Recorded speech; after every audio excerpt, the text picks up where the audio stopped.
Well, again, it's wonderful to meet you. Thank you so much for taking a minute out today. Uh, Thank you for having me. Yes, sir. So, before we get into your work being a founder and your business acumen, I want to know first and foremost, 5 years ago, this pandemic was changing the world, changing all of us. How did you get through the pandemic of 2020, and how has it affected the way that you do business and live life today?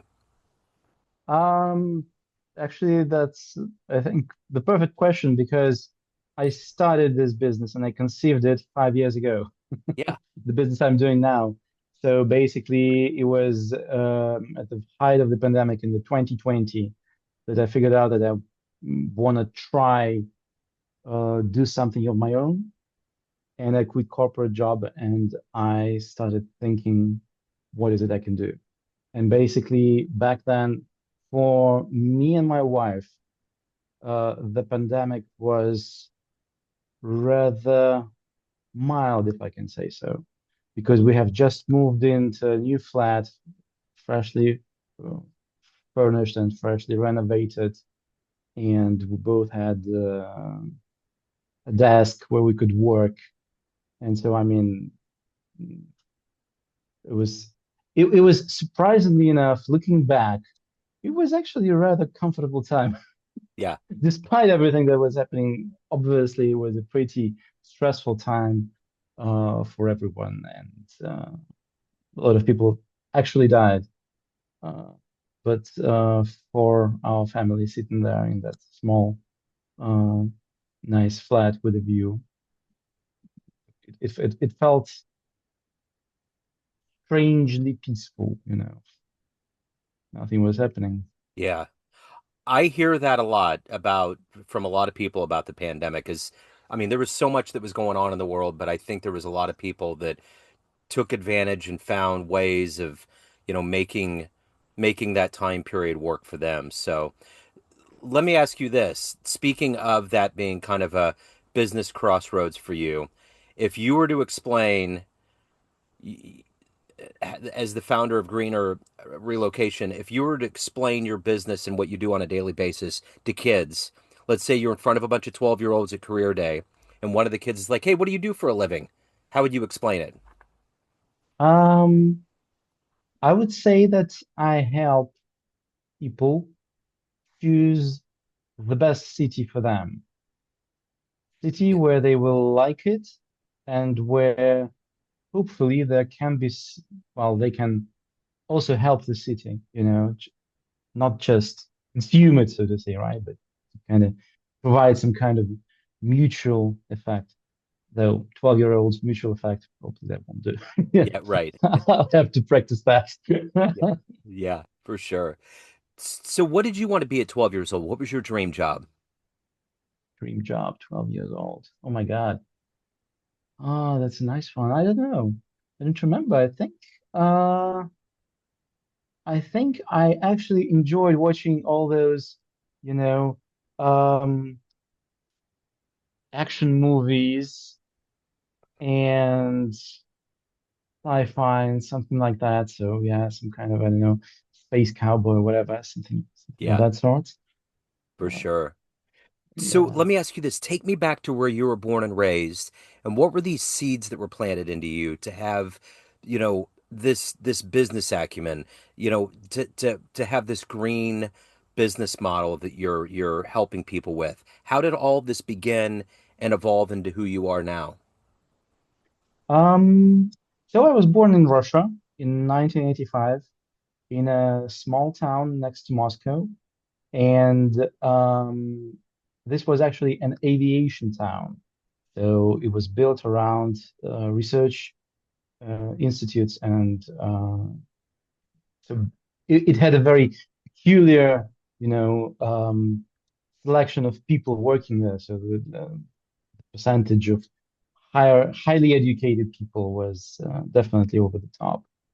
And my father started doing business in 1988, the moment it stopped being illegal, because in the Soviet Union it was actually legal, right? So this was a criminal offense. The moment it stopped being a criminal offense during Perestroika, my dad quit being an engineer and he went on to become a businessman. And so basically, all my childhood, I remember seeing him doing different ventures, trying to figure it out how capitalism works at all.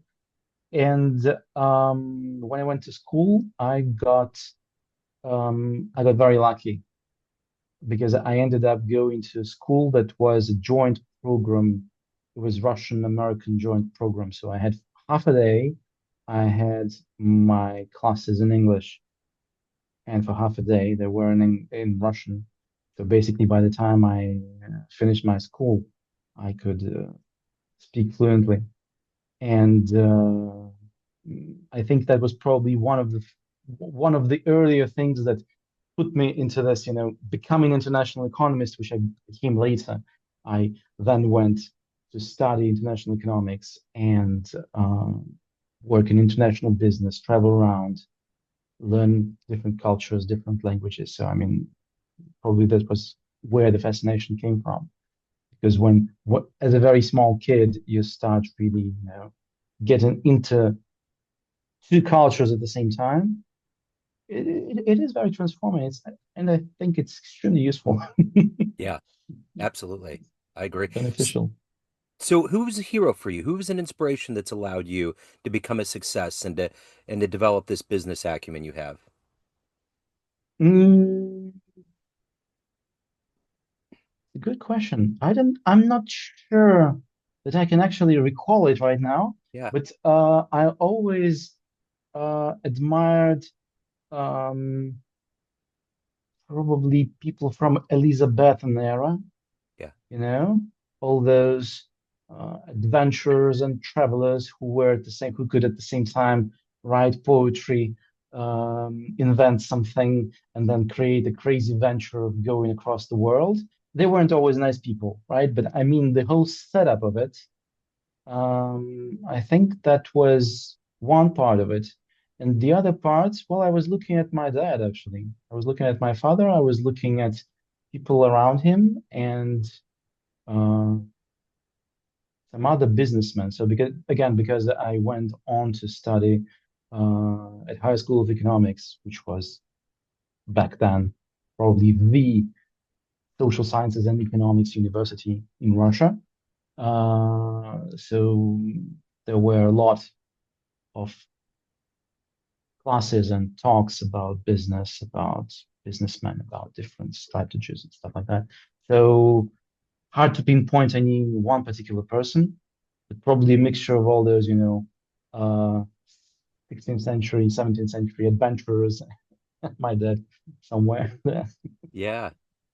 So, as a practitioner of finding people,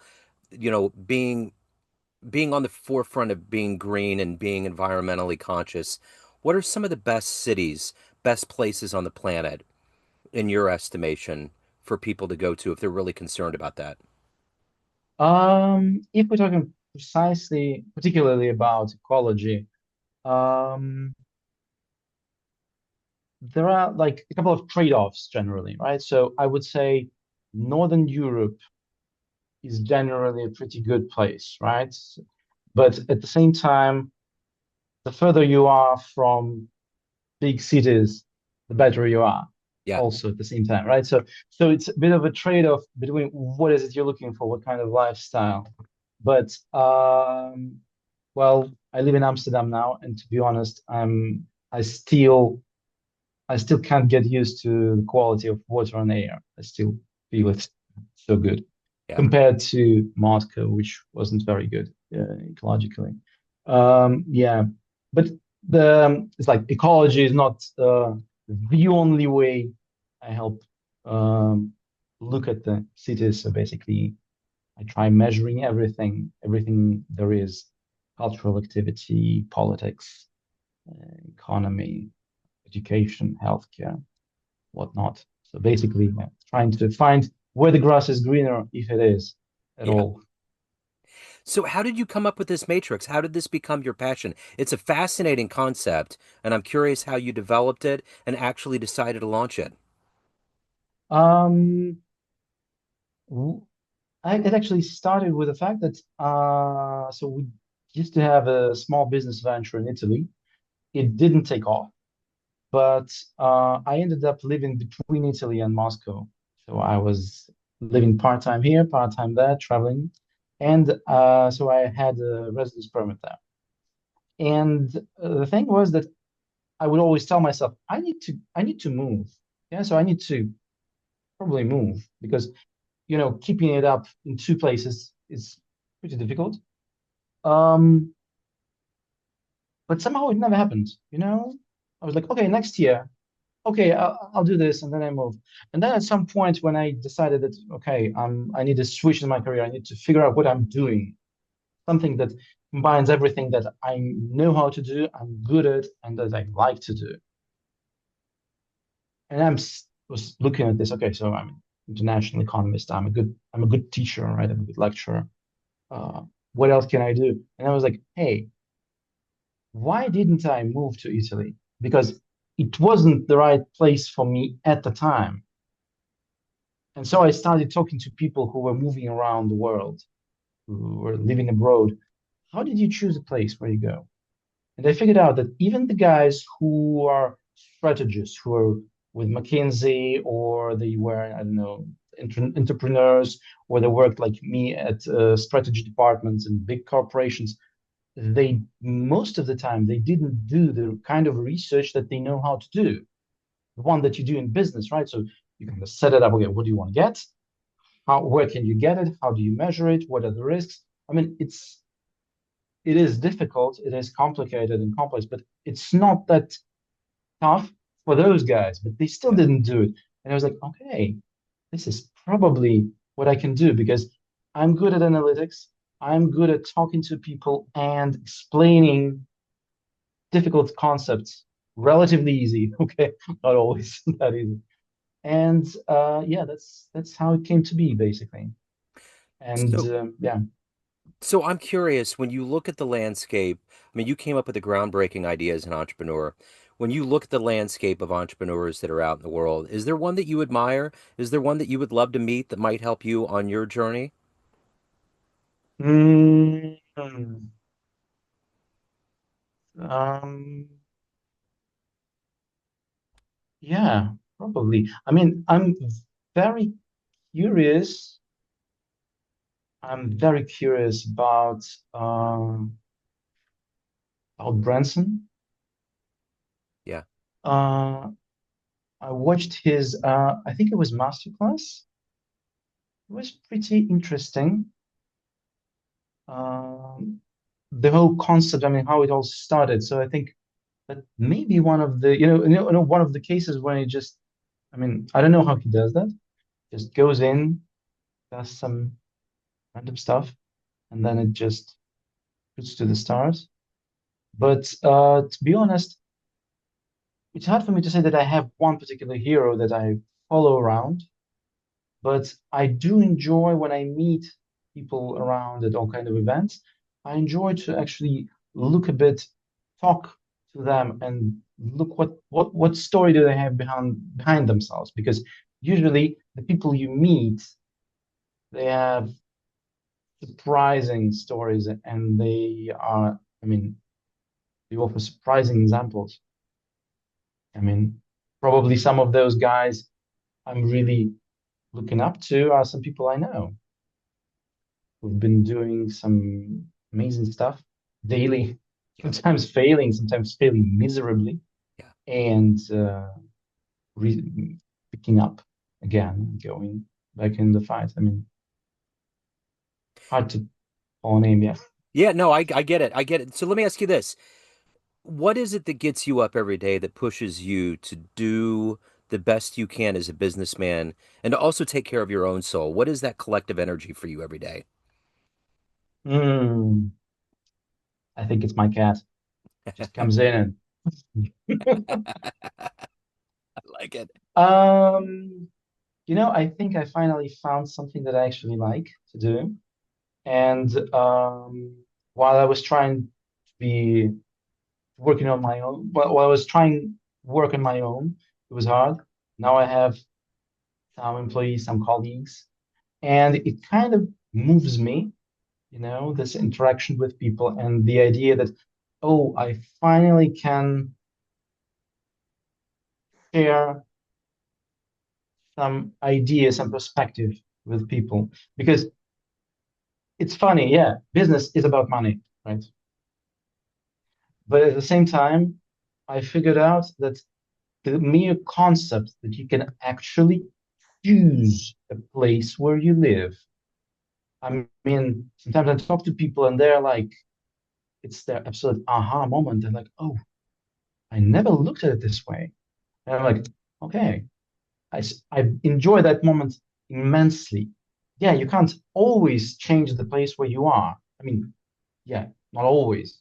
You don't always have to, but you can always change your geographical location. Yeah, if that place doesn't fit you, and if you don't fit it, maybe sometimes it makes more sense not to try and, break everything around you, but just go someplace else where you can be more productive, more efficient, where you can bring more value to the world. Yeah. So, So let me ask you this. If you were to have a dream tonight and run into an 18-year-old version of you and give that version of you a piece of advice based on this life you've lived, the wisdom you've gained, what advice would you give that young version of you? mm, I would definitely tell him go to all university I don't know, case clubs, debate clubs, communities, do a year abroad. Necessarily, I didn't do it. I still regret it. I mean, the earlier you get that international experience, the more important, the better it is. Yeah. So I would definitely say go out there because I was pretty shy as a teenager, as growing up. That would, and that was a problem. Yeah. So let me ask you this. Of everything that you've done in your life, all of the travels, all of the growth, everything you've accomplished, what are you ultimately the proudest of? I'm the proudest of. Um, probably I'm proudest of where I am right now, what I'm trying to do right now. So I still feel like, you know, it, any achievement is still ahead. But the fact that there are 5 songs on Spotify with my name among the authors does warm my soul a lot. Yeah. Because if I could, I would definitely spend more time with music. Just not right now, unfortunately. Yeah. Talk to me a little bit about your music background. I started playing guitar when I was 14, yes. And basically, so I had a teacher. I was playing acoustics. Then at some point, I bought an electric guitar. I found a teacher for that. I started playing, and then at some point, composing songs, improvising, whatever.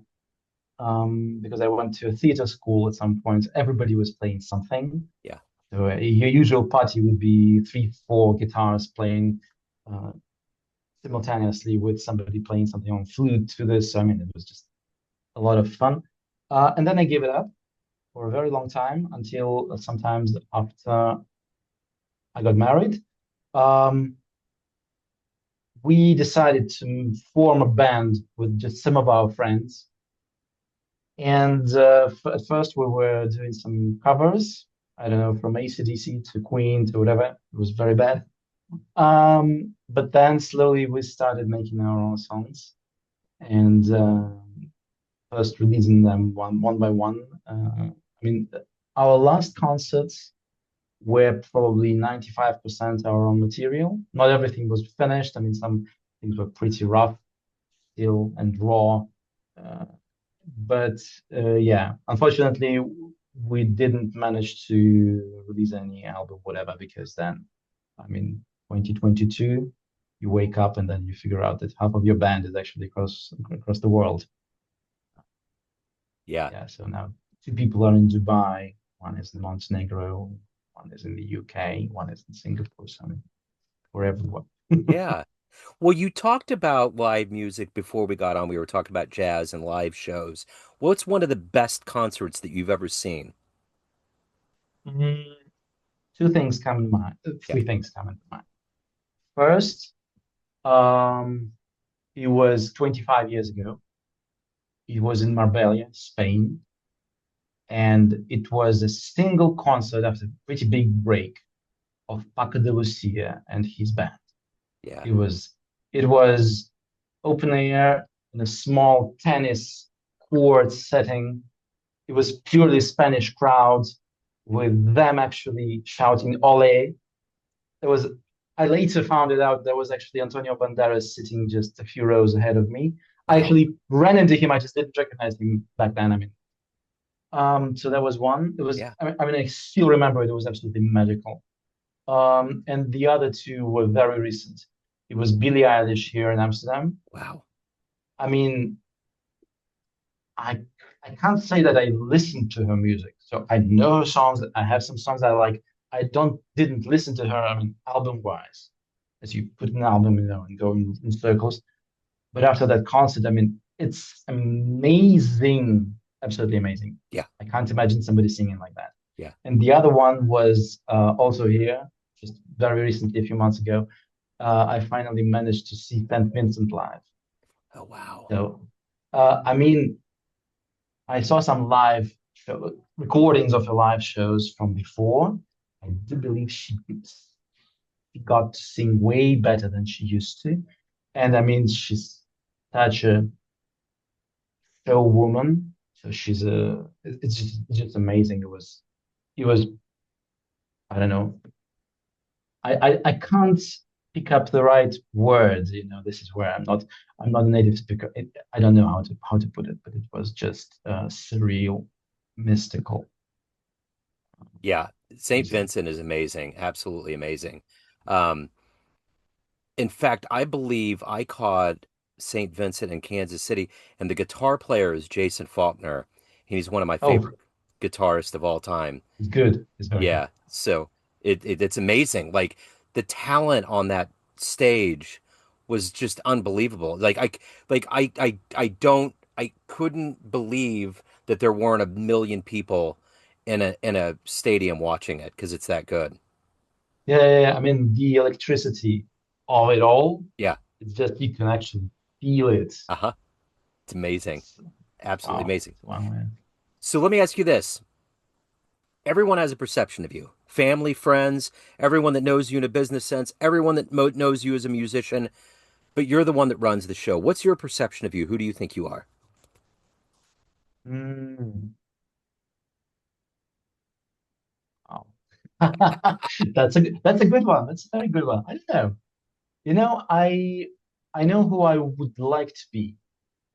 I would like to be one of those guys I mentioned earlier, from the Elizabethan times, Yeah. when 100 years from now, when you open up a small Wikipedia page, you will see that, okay, well, this guy, yeah, he did this, so he did that, and also he wrote a book, and also he, whatever. So I have a few short stories published. I have a few songs released.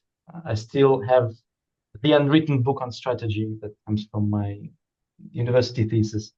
And now I'm trying to apply it in this particular business. So I want to be a little bit of everything, Yeah. something like that. I I just dig don't it. want to be one thing. I know that itch, believe me. So if anyone wants to get involved with Greener Relocation, they want to get involved with your music, any of the business in your world, where do they go? So about greener relocation, they can go to our website. It's greener.im, like immigration. Yeah, They can also go to our Instagram, which I can send the link so that it'll be sure. easy to find. There is a free guide that can help navigate the methodology behind choosing the right city and country if if the person wants to try it on their own.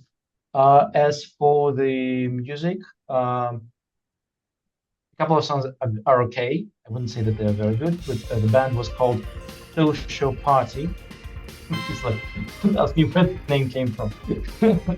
With a dash. Social dash party. Nothing to do with socialism whatsoever. Yeah, Swear to God. yeah. Right on.